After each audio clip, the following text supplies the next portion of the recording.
Hi hello അസ്സാം വലൈക്കും welcome back to my channel. അപ്പോൾ ഞാൻ ഇന്ന് വന്നിട്ടുള്ളത് നമ്മുടെ അമൃതം പൊടി വെച്ചിട്ട് നല്ല ഹെൽത്തി ആയിട്ടുള്ളൊരു പുഡിങ്ങിൻ്റെ റെസിപ്പി ആയിട്ടാണ് കേട്ടോ. അപ്പോൾ ജെലാറ്റിനോ അല്ലെങ്കിൽ ചൈന ഗ്രാസോ ഒന്നും ഉപയോഗിക്കാതെ തന്നെ നമുക്ക് നല്ല സ്റ്റീം ചെയ്തിട്ട് എങ്ങനെ പുഡിങ് ഉണ്ടാക്കാൻ നോക്കാം. അതിന് ആദ്യം തന്നെ നമ്മുടെ ഷുഗർ ഒന്ന് കാരമലൈസ് ചെയ്തെടുക്കണം കേട്ടോ. അപ്പോൾ അതിന് വേണ്ടി ഞാൻ ഒരു പാൻ അടുപ്പത്ത് വെച്ചിട്ടുണ്ട്. ഒരു 1/4 കപ്പ് പഞ്ചസാര ഞാൻ ചേർത്ത് കൊടുത്തിട്ടുണ്ട്. ഇനി നല്ലതുപോലെ ഒന്ന് ഇത് അലിയിച്ചെടുക്കുക. ഇതുപോലെ ആയി വരുന്ന സമയത്ത് നമ്മൾ ഗ്യാസ് ഒന്ന് സിമ്മിലാക്കി കൊടുക്കുക കേട്ടോ. എന്നിട്ട് നല്ലപോലെ ഒന്ന് ഇതായതിൻ്റെ ശേഷം ഈ ഒരു കളറായി വന്നതിന് ശേഷം നമുക്കൊരു 3 ടീസ്പൂൺ വെള്ളം ചേർത്ത് കൊടുക്കാം കേട്ടോ. അപ്പോൾ 3 ടേബിൾ സ്പൂൺ വെള്ളം ചേർത്ത് കൊടുത്തു. അപ്പോൾ അങ്ങനെ അതൊന്ന് ആയതിൻ്റെ ശേഷം നമ്മൾ ഏത് പാത്രത്തിലാണോ തയ്യാറാക്കുന്ന ആ പാത്രത്തിലേക്ക് ചൂടോടുകൂടി തന്നെ ഒഴിച്ചു കൊടുക്കുക കേട്ടോ. എന്നിട്ട് നല്ലപോലെ ഒന്ന് ഇങ്ങനെ ചുറ്റിച്ചെടുക്കാം കേട്ടോ. അപ്പം അങ്ങനെ ഞാൻ ചുറ്റിച്ചെടുത്തിട്ടുണ്ട്. ഇനി നമുക്കതിലേക്കുള്ള ബാറ്റർ ഒന്ന് തയ്യാറാക്കാം പുഡിങ്ങിനുള്ളത്. അപ്പോൾ ഞാൻ മിക്സിയുടെ ജാറെടുത്തിട്ട് അതിലേക്ക് ഒരു 2 കോഴിമുട്ടയാണ് പൊട്ടിച്ചൊഴിച്ച് കൊടുക്കുന്നത്. അടുത്തതായിട്ട് ഞാൻ ഒരു 1/2 കപ്പ് അമൃതം പൊടിയാണ് ചേർത്ത് കൊടുക്കുന്നത്. അതിന് ശേഷം ഒരു 1/4 കപ്പ് പഞ്ചസാരയും കൂടി ചേർത്ത് കൊടുത്തു.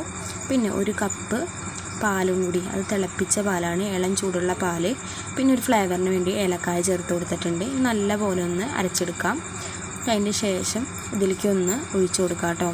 അപ്പോൾ ഏലക്കായയുടെ പകരം എസൻസ് ഉണ്ടെങ്കിൽ വാനില എസൻസ് ഒഴിച്ചു കൊടുക്കുക. അപ്പോൾ എസൻസ് ഇല്ലാത്ത കാരണം കൊണ്ടാണ് ഞാൻ ഏലക്കായ ചേർത്ത് കൊടുത്തത്. പിന്നെ നമ്മൾ ഏത് പാത്രത്തിലാണോ നമ്മൾ കാരമൽസ് ഒഴിച്ച് വെച്ചിട്ടുള്ളത് ആ പാത്രത്തിലേക്ക് നമുക്ക് ഇതൊന്ന് അരിപ്പ് വെച്ചിട്ട് നല്ലപോലെ ഒന്ന് അരിച്ചു ഒഴിച്ചു കൊടുക്കാം കേട്ടോ. എന്നിട്ട് നമുക്ക് സ്റ്റീം ചെയ്യാനായിട്ട് ഞാൻ ഒരു പാത്രം അടുപ്പത്ത് വെച്ചിട്ടുണ്ട്. ഞാൻ പാത്രത്തിലേക്ക് ഇതൊന്ന് ഇറക്കി വെക്കാം. അതിന് ശേഷം ആ പാത്രം ഒന്ന് അടച്ച് വെച്ചതിന് ശേഷം നല്ലതുപോലെ ഒന്ന് സ്റ്റീം ചെയ്തെടുക്കാം. അപ്പോൾ അങ്ങനെ ഒരു 20 മിനിറ്റ് ഞാൻ വെച്ചിട്ടുണ്ടായിരുന്നു കേട്ടോ. അപ്പോൾ ഒരു പപ്പടക്കോല് വെച്ച് കുത്തി നോക്കിയപ്പോൾ ഇതിലൊന്നും ഒട്ടിപ്പിടിക്കണമെന്നില്ല, നല്ല രീതിയിൽ തന്നെ വെന്ത് വന്നിട്ടുണ്ട്. അപ്പോൾ ഒന്ന് ചൂടാറിയതിന് ശേഷം ഞാൻ വേറൊരു പാത്രത്തിലേക്ക് അതൊന്ന് തട്ടി കൊടുക്കുകയാണ് കേട്ടോ. അപ്പോൾ അങ്ങനെ തട്ടി കൊടുത്തപ്പോൾ വേറെ പാത്രത്തിലേക്ക് വിട്ട് വന്നിട്ടുണ്ട്. ഒട്ടും പൊട്ടോ ഒന്നും ചെയ്തിട്ടില്ല, നല്ല രീതിയിൽ തന്നെ കിട്ടിയിട്ടുണ്ട്.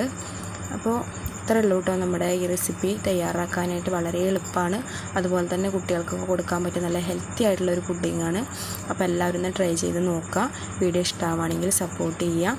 അപ്പോൾ ഇൻഷാ അല്ലാഹ് അടുത്ത ദിവസം നല്ലൊരു വീഡിയോ ആയിട്ട് വീണ്ടും വരാം. Tata, bye bye.